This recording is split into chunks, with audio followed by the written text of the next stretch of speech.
It was a Tuesday afternoon. The kind where the office hums with the low buzz of keyboards and muffled phone calls. And I was halfway through a turkey club sandwich at my desk when my phone lit up with a text from Mom. Finally cleared out your old stuff from the guest room. Got rid of that junk you left behind. I froze. Mustard dripping onto my napkin.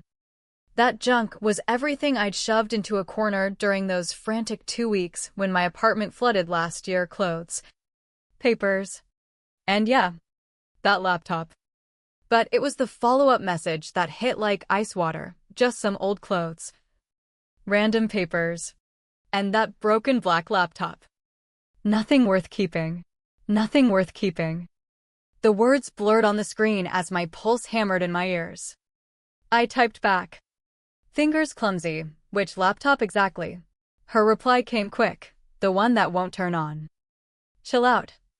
It was trash anyway. I shoved my chair back so hard it cracked against the wall, drawing stares from across the bullpen. My heart was a war drum, thundering louder with every breath. That laptop wasn't broken, it was locked down tighter than a bank vault, with a 16-character passphrase and fingerprint scan that could rival the Pentagon's defenses. Inside, 3 years of my blood, sweat, and near misses, classified FBI case files on a sprawling online fraud ring that had siphoned off $38 million from American banks and retirees. Witness statements that could get people killed. Aliases of deep cover operatives. Digital trails I'd pieced together through endless nights of caffeine-fueled hunts. And now, my own mother had hawked it like yard sale scrap on Facebook Marketplace for a lousy $400 to some random buyer. The betrayal sank in slow, like poison seeping through veins, turning my shock into a simmering rage that I could barely contain. Everything all right? Carter, my colleague, Ramirez, shot me a worried glance from his desk. I swallowed hard, forcing my voice even. Family issue. Need to step out. I grabbed my badge and bolted for the secure line in the comms room, the door sealing behind me with a heavy thud that echoed my closing world. Dialing Mom on the encrypted phone. I paced the small space, my mind racing through worst-case scenarios, data leaks, compromised agents, the whole operation crumbling because of one careless act. She picked up on the fourth ring, her voice all sunshine and obliviousness. Emily.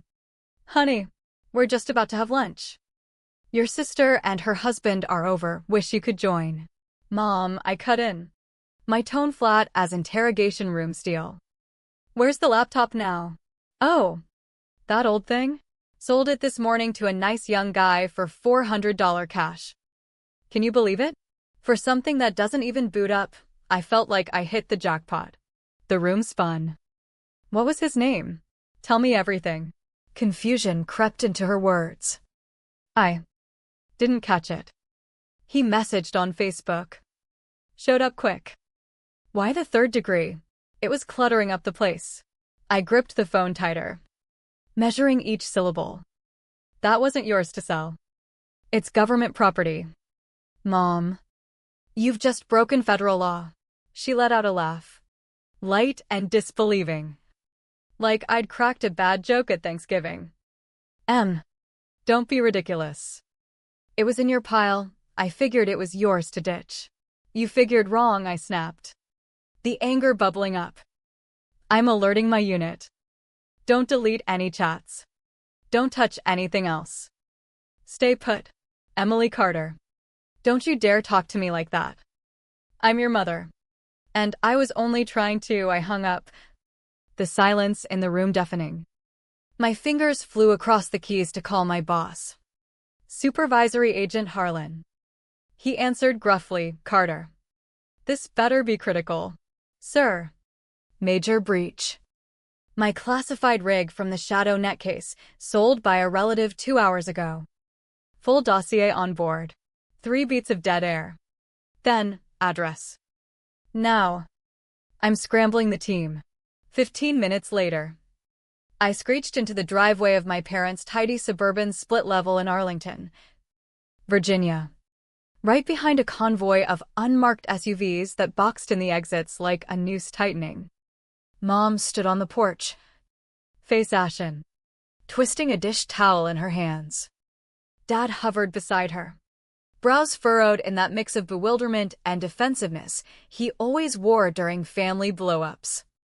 My sister, Megan, and her husband, Tom, peered out from the living room window, their expressions frozen in shock at the federal circus unfolding on the lawn. I climbed out, my badge clipped prominently to my belt, the weight of it a reminder of the divide between us. Agent Knowles met me halfway, perimeters locked. Carter, your mom's not cooperating, says it's all a mix-up. That's her go-to, I muttered. Brushing past. Mom rushed down the steps, voice pitching higher. Emily, what in God's name is this? Why are there agents swarming our home? I ignored her, trailing Knowles inside where Harlan was already poring over her phone's marketplace logs. Dad caught my sleeve. Your mom meant well. No need to turn this into World War III. I yanked free, meeting his eyes with the cold precision I'd honed in suspect interviews. She sold FBI evidence. Dad, this isn't about meaning well, it's 18 U.S.C. Section 641. Theft of government property. Up to 10 years. Megan gasped from the doorway, hand over her mouth. 10 years? You're scaring us. Mom didn't know it was work stuff. You left it here. She should have asked, I shot back, the hurt twisting like a knife. Basic respect. But no. She assumed it was mine to trash. Just like she assumes everything about my life. Harlan emerged from the guest room, his face a mask of controlled fury. MS. Carter. I'm Supervisory Agent Harlan, FBI Cyber Division. Your daughter reports to me. That laptop holds sensitive data on a multi-million-dollar fraud syndicate, witness IDs. Op details. The buyer's signal just went dark. He might know what he's got. Mom's knees buckled slightly. Dad studied her. Sensitive? Emily just fixes computers for a living. She's not some spy. I'm a lead investigator, I said, voice low and lethal.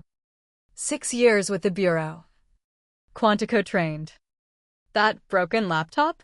It's got everything on ShadowNet, the crew that drained $38 million from folks' life savings.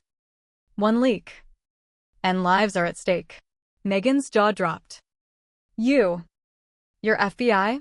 Since when? Since I graduated the academy. But I couldn't broadcast it. OPSEC rules. You all just figured I was playing tech support in some cubicle farm. The room thickened with unspoken accusations. Years of their casual dismissals piling up, Mom's eye rolls at my desk job, Dad's golf buddies hearing endless praise for Megan's marketing gig, the family jokes about my boring life. Harlan eyed Mom. Intent or not, you moved federal assets without clearance. We're tracing the buyer, cooperate. Or this escalates. She burst into tears. I didn't know. Tell them, I'm your mom. Ignorance isn't absolution, I replied, the words tasting like ash. But inside, the betrayal burned. She'd rifled through my things, sold my secrets, all because she never saw me as more than the overlooked daughter. Knowles reappeared. Buyers pinged college kid. Dylan Reed. Dorm in Fairfax. Tech squad's gearing up. Harlan nodded. Carter, you're with me. Let's retrieve it. As I headed out, Megan grabbed my arm. You can't let them haul Mom in. We're family, fix this. I shook her off, the resentment flaring. Megan, who'd borrowed my savings for her wedding and ghosted the repayment. Megan, who'd laughed along when Mom belittled my career. Family doesn't sell out each other. This is on her. Dylan's apartment was a geek's lair in a rundown complex off Route 50, pizza boxes, tangled cables, half-built PCs everywhere. We knocked. Badges out, FBI, open up. Read. We know about the laptop.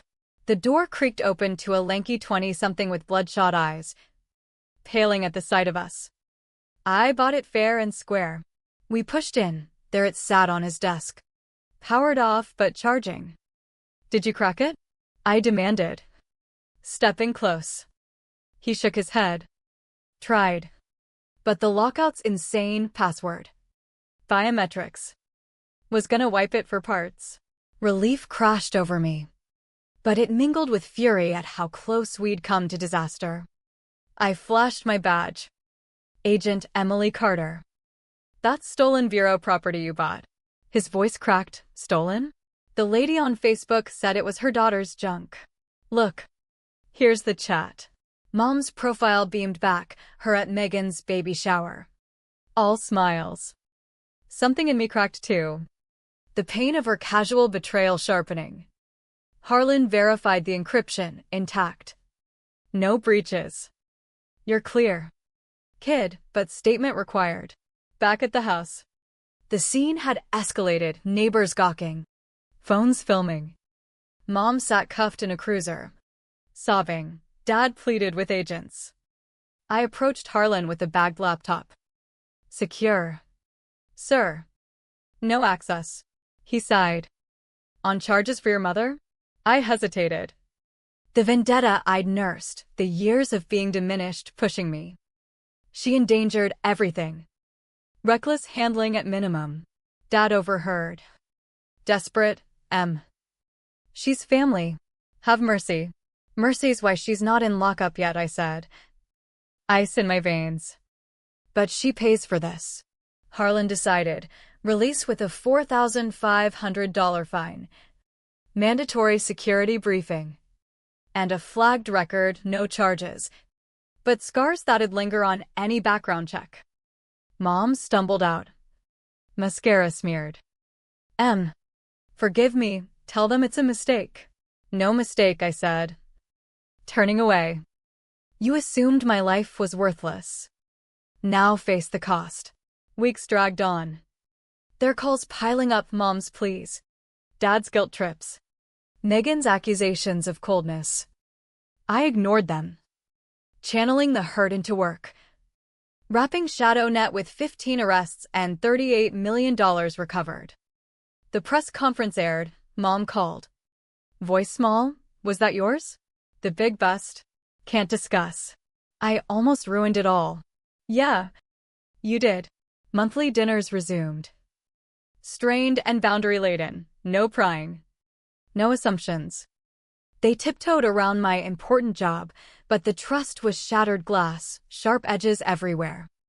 I'd exacted my quiet revenge. Not with shouts, but silence and consequences. Paying the price in a family forever fractured. But in the mirror, I saw strength forged from their blindness. A woman who knew her worth. Even if they never fully would.